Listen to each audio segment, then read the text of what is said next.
Hi, my name's Lindy and welcome to this channel. My website is www.lindycowling.co.uk. My email is info@lindycowling.co.uk. And the title of this video this evening is Trauma Keeping You Bonded?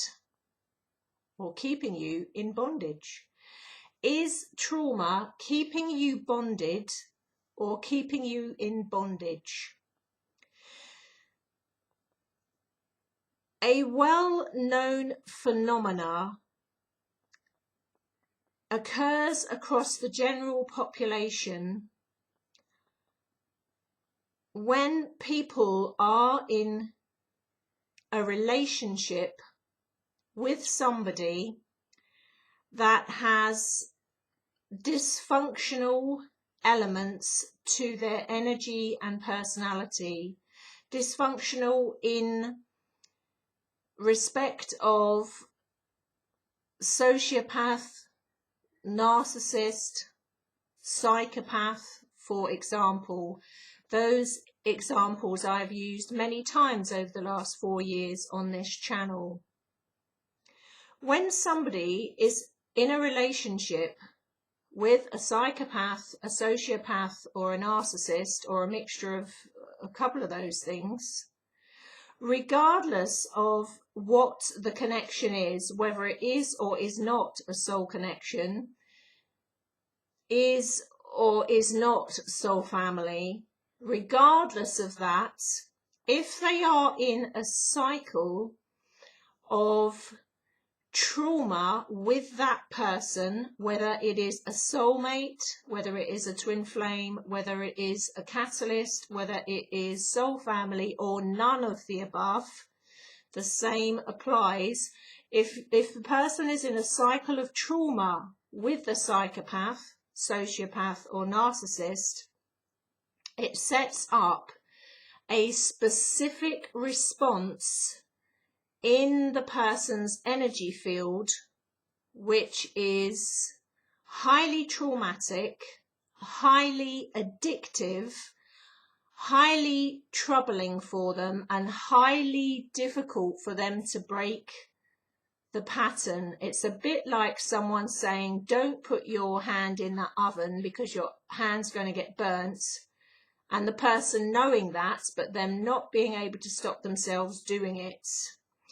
And the reason they can't stop themselves doing it is there is a particular hormonal or chemical response in the person that is being traumatized in this way, which sets up particular neural pathways in the mind or in the brain that keeps them engaged with this very toxic dynamic. And this toxic dynamic doesn't just have to be in a love relationship or a romantic relationship. This can also be the same dynamic with family members or parents, for example.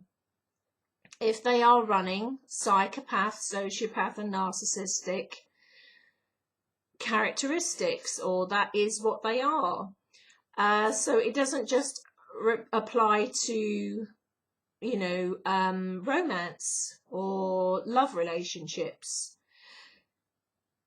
What happens is there is a big crossover here between people that genuinely do meet a soulmate or a soul connection or a twin flame or a catalyst or someone that's an awakening connection for them that has these unfortunate characteristics or this particular makeup, sociopath, psychopath, or narcissist.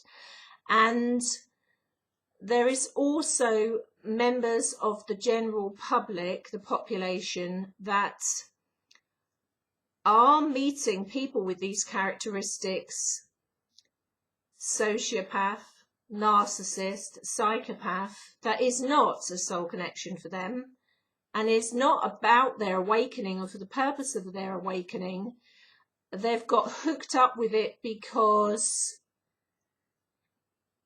there are elements of that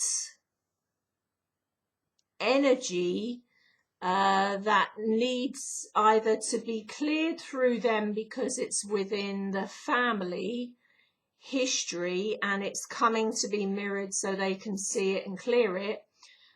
In some cases, it's a way, let's look at the bigger picture, it's a way of, on a soul level, them getting the opportunity to clear, I call it the sediment at the bottom of the tank, that they would never have been able to clear without engaging with an individual like this. Some people would say it was just bad, luck, plain bad luck, that they engage with a personality like this. I personally prefer to look at the bigger picture than that, because there is, however ghastly an experience is, you can always learn greatly from it, and you can always take it as an opportunity to master something or transform something or grow beyond something. And that's the way I prefer to look at it. Personally, I prefer to go on that bigger picture level of it. Now, I'm not spiritually bypassing on that, either myself or on behalf of the general public. I have my feet very firmly on the ground and anchored, but I prefer to look at the bigger picture. There is nothing at all to be gained by a therapeutic technique that keeps someone who has been engaged in that dynamic in a victim mode. Nothing at all to be gained by that. So how somebody becomes bonded to someone that they've had trauma with. Let's explain what I mean by trauma. This can be mental trauma. This can be literally mental torture, mental trauma by gaslighting, by mind games, by calling something black and in the next breath calling it white, and doing it so often, which is kind of gaslighting, that in the end you don't know what's black and what's white and what weighs up. When that happened to me, which happened to me for 3.5 years, I, as you know from this channel, I can talk for England or talk for the global population. I don't have any issues talking.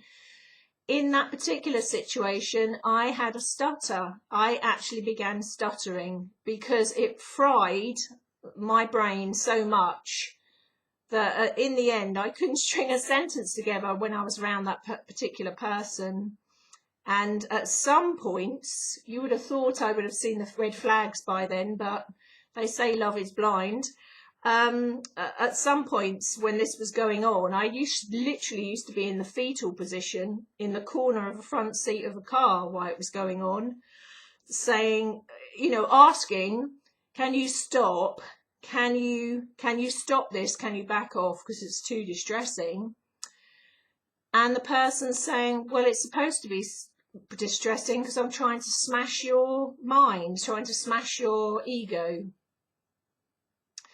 If only I knew then what I know now, I would have said that's the biggest load of bollocks known to man, ding, and walked away. But alas, I didn't know then what I know now many years later. So if you are with somebody that is traumatizing you mentally, emotionally, spiritually, physically, it could be a physical violence, it could be manipulating huge swathes of your life, it can come in many forms, and how your reaction to that would either be a low level grade trauma or a high level grade trauma. And I didn't even know I was traumatized until I came away from that situation. And the reason I knew is because I then spent the next 2 years practically sleepwalking, pulling my hair out in my sleep and having nightmares and wanting to vomit over a hedge every time I was walking along a road and passed a vehicle similar to that particular person's vehicle. And it was only when I went for cognitive behavioural therapy and had 20, and that is 20, I repeat, 20 sessions for severe post-traumatic stress disorder, that I realised the severity of what had been done to me emotionally. Unfortunately, I made a grave mistake in keeping locked in that cycle, because I felt powerless at that point to walk away. I was highly addicted to it, chemically addicted to it, totally traumatized. And even though I was getting red warning flags at that point all over, didn't finally do something until it got to the point where I was being pushed around a field with a stick by that particular individual. And that was the day that I broke the stick in half and walked away, because I knew if I didn't walk away then I was not going to make it. And yes, it was the hardest thing I did in my life. It was the best thing I ever did in my life, but by God did it take its toll. And it took and has taken a long time to recover from that. Why I kept myself engaged in that is because of the level of the metaphysical things that were going on between us, the level of the connection, the level or depth of the love, certainly from my side anyway. And I changed, or I would say gave up, large parts of my life for that particular individual. So the more it goes on, if you're in that pattern, the more you start to lose yourself. You start to lose your self-worth and self-esteem, and you start getting pummeled into the ground. So it gets harder and harder to walk away. You become more and more addicted, more and more trapped in that cycle. Now, in my particular case, the reason I was engaged also for so long is I came from a background of intense violence and instability via my parents, and I didn't have those, sorry, my cat's jumped on here, those stable building blocks there. And I came from trauma as a child. So all my childhood memories, those that I can remember, are all extreme trauma. So the beauty of it, if I look at it the way I look at things, is that particular situation later on in life with that particular person that had was a psychopath narcissist, basically, that gave me the opportunity in the most diabolical way to finally heal all of the childhood stuff that I didn't know I was still carrying all of my life.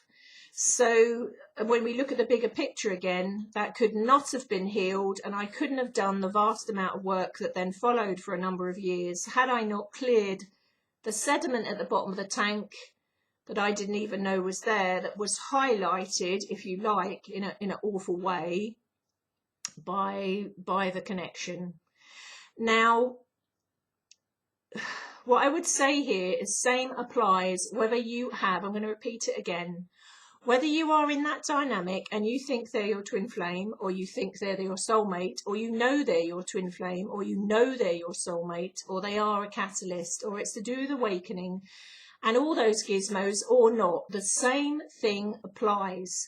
You can get locked into that cycle of suffering, into that loop where you're going round and round. And part of the reason, again, so this is almost like a part 2 to the video I did yesterday, part of the reason you can't break free is that addictive part of it that is keeping you engaged, and that's neural pathway that's keeping you engaged, that chemical response that's keeping you engaged. And that there is actually a name for this in psychology called trauma bonding. So it's something to consider. If you yourself personally come from a background of trauma, or if you have experienced it before and now you feel you're in a connection with someone, or not a connection with someone, a relationship with someone that, you know, it hasn't even entered your head if they are soul connection or not, or a twin flame or not. Same thing applies. Look first, is there any history of that in you? Is there any history of that in the background? Is there any sediment in the bottom of your tank, so to speak, which can come up to the light, come into the love, come into the heart to be cleared? When I say that, I'm not being blasé. I absolutely could not have cleared that by doing it all spiritually. In fact, I tried to do it spiritually for 2 years and it didn't work. So many things helped. Healing helped, counselling helped, going to a shaman helped. All those things helped, and they were different levels of things. But the thing that really nailed it, because my mind was completely screwed by it, was going for feet on the ground, very anchored, very traditional cognitive behavioural therapy. You know, it was absolutely brilliant, and I happened to have an absolutely brilliant therapist, a male therapist, that worked with me relentlessly for 20 different sessions and nailed that and nailed everything to do with my childhood at the same time. So if I hadn't have gone to a conventional therapy, I don't know where I'd be today, or if I'd even be here today, because I couldn't nail it. In fact, if anything, it was getting worse. Wasn't getting better with the passage of time. This is an important thing for me to say. You can go through something like that and then be away from the person for years, and it's still like it was still happening to you, because your brain reacts as if it's still happening. It's like a soldier that's been on the battlefield and then he's home from the war now, but he is on high alert. He's hyper vigilant. He feels like it's still happening. He's having constant triggers as if it's still happening. His body's on high alert. Everything in him is high alert. He's having nightmares. He's having constant flashbacks. He's like a cat on a hot tin roof, you know, ready to pounce.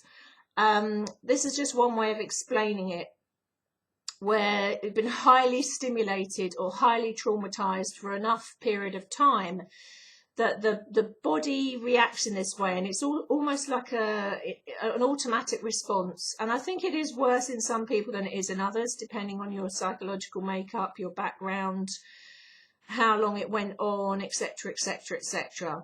So it's an important question to ask, and it's an important thing to look at. Don't assume that if you're having a strong reaction to someone that automatically makes them a twin flame or soulmate. It could be that you have a background of trauma, or they have triggered in you a lot of the sediment at the bottom of the tank, or that you have been targeted in some way, and how they operate and is this hot cold behavior, on off, on off, on off.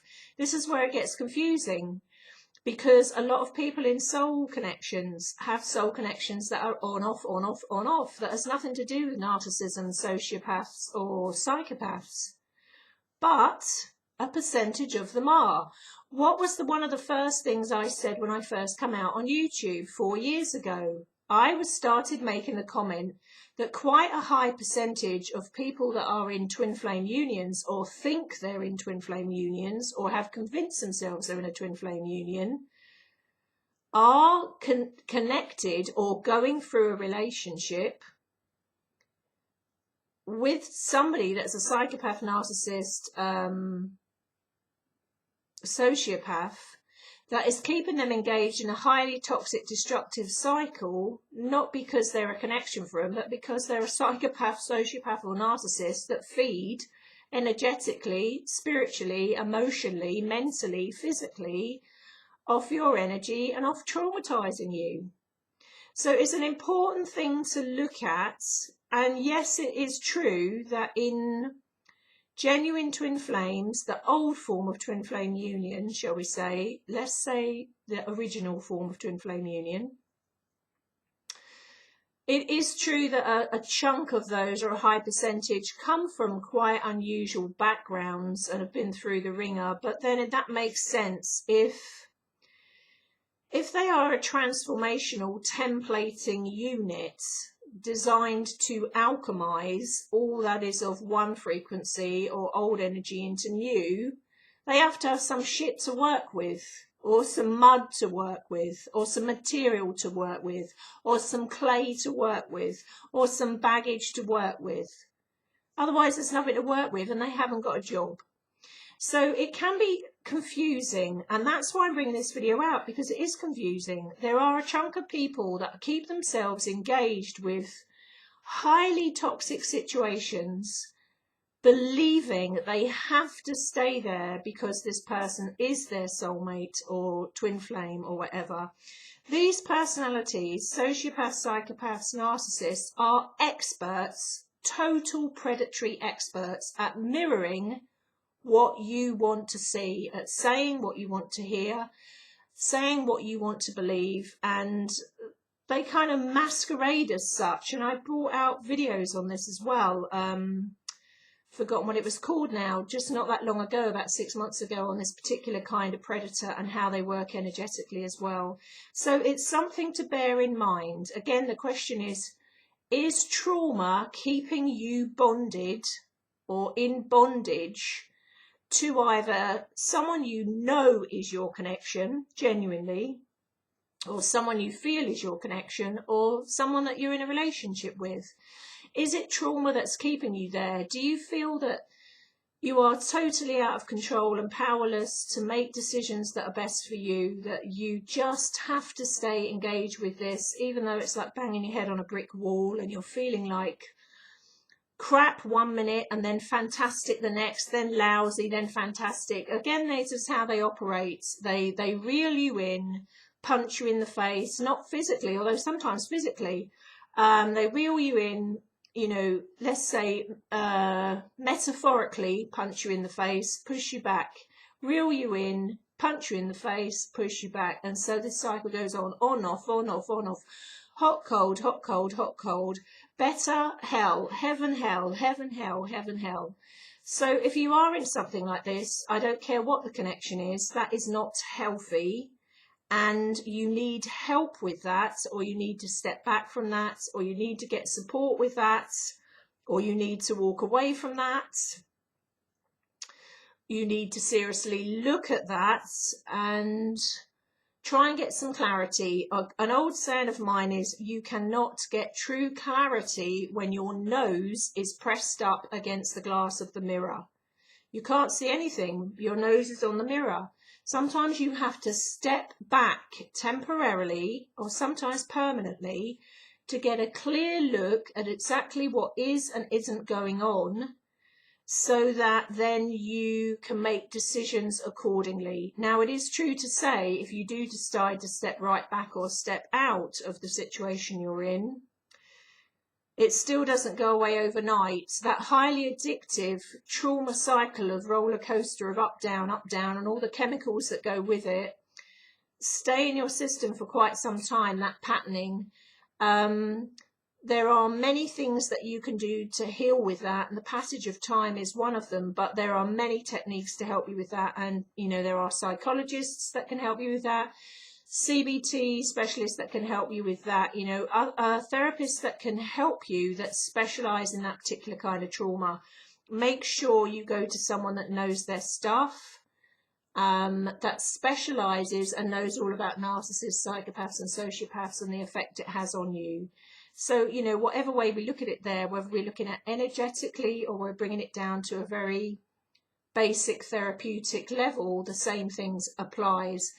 When you're going through something like that, at the end of the day, you have a sovereign right not to remain in a scenario or a situation that is, you know, highly toxic. Don't convince yourself you have to because you feel it's a connection, or even know that it's a connection, that you feel you've got to, you know, just got to hang on in there for the duration. No connection requires you not to be standing in your power or your sovereignty, or relationship. And if you are in a relationship or connection that is taking away your power, or you're losing power to, you're losing yourself to, then you need to look at that long and hard and decide, is that what you signed up for, and is that what's best for you? On that note, I will love you and leave you. As always, thank you for watching. Thank you for supporting this channel, me as that channel, in all the ways that you do. Take care, look after yourselves, and I hope this video helps. Bye.